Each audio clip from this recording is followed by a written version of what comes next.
Hi friends, എല്ലാവർക്കും lime and ചില്ലീസിലേക്ക് വീണ്ടും സ്വാഗതം. ഇന്നിപ്പോൾ ഞാൻ വന്നിരിക്കുന്നത് 2 മിനിറ്റിൽ തയ്യാറാക്കാൻ കഴിയുന്ന ഒരു കിഡിലൻ ഗാർലിക് ബ്രെഡുമായിട്ടാണ്. പിസ്സ ഹട്ട്, ഡൊമിനോസ് പോലുള്ള വലിയ വലിയ റെസ്റ്റോറൻറ്റുകളിൽ നിന്നും കഴിക്കുന്ന അതേ ടേസ്റ്റിൽ തന്നെ നമുക്കിത് ബ്രെഡ് വെച്ചിട്ട് വീട്ടിൽ തന്നെ ഉണ്ടാക്കിയെടുക്കാൻ സാധിക്കും. അപ്പോൾ ബ്രേക്ക്ഫാസ്റ്റിനായാലും സ്നാക്സ് ആയിട്ടാണെങ്കിലും കുട്ടികൾക്ക് ടിഫിൻ ബോക്സിലൊക്കെ കൊടുത്തുവിടാൻ പറ്റിയ ഒരു എളുപ്പമുള്ളതും ടേസ്റ്റി ആയിട്ടുള്ള ഒന്നാണിത്. അപ്പോൾ അത്രയും ടേസ്റ്റാണ് ഇതിന്. എന്തായിട്ടും നിങ്ങൾ വീഡിയോ കണ്ടിട്ട് ഉണ്ടാക്കി നോക്കണം. അപ്പോൾ നമുക്ക് വീഡിയോയിലേക്ക് പോവാം.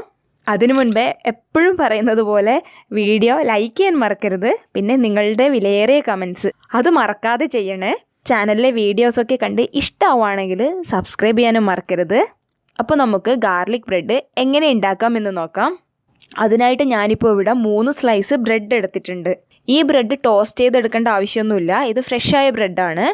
അപ്പോൾ അടുത്തതായി നമുക്ക് ഒരു ബൗളിലേക്ക് ബട്ടർ ചേർത്ത് കൊടുക്കാം. 1 ടേബിൾ സ്പൂൺ ബട്ടറാണ് ഇപ്പോൾ ചേർക്കുന്നത്. നിങ്ങൾ എത്രയാണോ ബ്രെഡ് എടുക്കുന്നത് അതിന് കണക്കായിട്ട് ബട്ടർ ചേർത്ത് കൊടുക്കണം. ഇപ്പം ബട്ടർ ഇല്ല എന്നുണ്ടെങ്കിൽ കുറച്ച് നെയ്യ് എടുത്താലും മതി. പക്ഷേ ബട്ടറിനാണ് കൂടുതൽ ടേസ്റ്റ് ഉണ്ടാവുക. അതിലേക്ക് വെളുത്തുള്ളി ചെറുതായി മുറിച്ചത് ചേർത്ത് കൊടുക്കാം. ഞാനിപ്പോൾ ഇവിടെ ഒരു മീഡിയം സൈസിലുള്ള ഒരു വെളുത്തുള്ളി എടുത്തിട്ടുണ്ട്. അത് നന്നായിട്ടൊന്ന് ചതച്ചതിന് ശേഷം ചെറുതായി മുറിച്ചെടുത്തതാണിത്. അപ്പോൾ അങ്ങനെ ചെയ്യുമ്പോൾ നമ്മുടെ ബ്രെഡിന് ഗാർലിക്കിൻ്റെ നല്ലൊരു ഫ്ലേവർ കിട്ടും. ഇനി അതിലേക്ക് നമുക്ക് കുറച്ച് മല്ലിയില ചേർത്ത് കൊടുക്കാം. അപ്പോൾ ഇത് നമുക്കിനി നന്നായി മിക്സ് ചെയ്തെടുക്കണം. ഈ മല്ലിയില ചെറുതായി അരിഞ്ഞിട്ട് വേണം ചേർത്ത് കൊടുക്കാൻ. അങ്ങനെയാകുമ്പോഴേ നല്ല ഫ്ലേവർ കിട്ടുള്ളൂ. അതുകൊണ്ട് എല്ലാം വളരെ ചെറുതായിട്ട് തന്നെ കട്ട് ചെയ്യാൻ വേണ്ടി ശ്രദ്ധിക്കണം. ഈ സമയം നിങ്ങളുടെ അടുത്ത് ഒറിഗാനോ ഉണ്ടെങ്കിൽ അതുകൂടെ ചേർത്ത് കൊടുക്കാം. നിർബന്ധമൊന്നുമില്ല, ഉണ്ടെങ്കിൽ ചേർത്ത് കൊടുക്കാം, അത്ര തന്നെ. ഞാനിപ്പോൾ ഇവിടെ സാൾട്ടഡ് ബട്ടറാണ് ഉപയോഗിച്ചിരിക്കുന്നത്. നിങ്ങൾ അൺസാൾട്ടഡ് ബട്ടറാണ് ഉപയോഗിക്കുന്നതെങ്കിൽ ഒരു പിഞ്ച് ഉപ്പ് ചേർക്കണം. ഉപ്പ് അധികം ആവരുത്, കാരണം ബ്രെഡിനാണെങ്കിലും ഉപ്പുണ്ടാവും. അപ്പോൾ ഇതിൽ ഉപ്പ് അധികമായി കഴിഞ്ഞാൽ അത്ര ടേസ്റ്റ് ഉണ്ടാവില്ല. അപ്പോൾ ഒരു പിഞ്ച് മാത്രം ചേർത്താൽ മതി. ഇതിപ്പോൾ നന്നായി മിക്സായി കിട്ടിയിട്ടുണ്ട്. ഇനി നമുക്കിത് ബ്രെഡിൽ തേച്ച് കൊടുക്കാം. എല്ലാ ഭാഗത്തും ആകുന്ന രീതിയിൽ ഇത് തേച്ച് കൊടുക്കണം. ഇനി അതിൻ്റെ മുകളിലായിട്ട് നമുക്ക് ചില്ലി ഫ്ലേക്സ് ഇട്ട് കൊടുക്കാം. ഇത് ഞാനിപ്പോൾ ഇവിടെ ഉണക്കമുളക് മിക്സിയിലൊന്ന് ക്രഷ് ചെയ്തെടുത്തതാണ്. അപ്പോൾ അതുപോലെ ചെയ്താൽ മതി. ഇതുപോലെ ബാക്കിയുള്ള ബ്രെഡും നമുക്ക് ചെയ്തെടുക്കാം.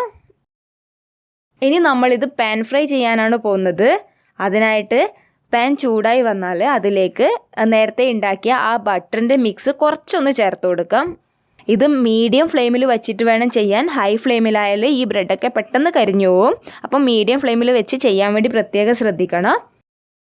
ഇനി ഇതൊന്ന് പാനിൻ്റെ എല്ലാ സൈഡിലേക്കും ആക്കി കൊടുക്കാം. ജസ്റ്റ് ഒന്ന് ചൂടായി വന്നാൽ നമുക്ക് ബ്രെഡ് അതിലേക്ക് വെച്ച് കൊടുക്കാം. അപ്പോൾ 1 മിനിറ്റ് കഴിഞ്ഞാൽ നമുക്കിതൊന്ന് തിരിച്ചിട്ട് കൊടുക്കണം. ഇനി നമ്മളിത് ഒരു തവണ കൂടി തിരിച്ചിടും.